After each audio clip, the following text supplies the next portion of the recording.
You know, I would describe Radials and Rivers as a big-time air show with a small-town feel. It almost feels like a fly-in, but you've got all the airplanes that you would expect at one of the bigger air shows where there you know, are tens and tens of thousands of people there.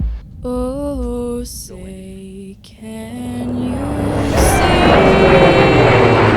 The way I think of it is, you know, the T6s come over the flag and the national anthem is finishing, and you just, I mean, it almost makes you cry. It's just, it's a wonderful display of our freedom and the proud nation we are.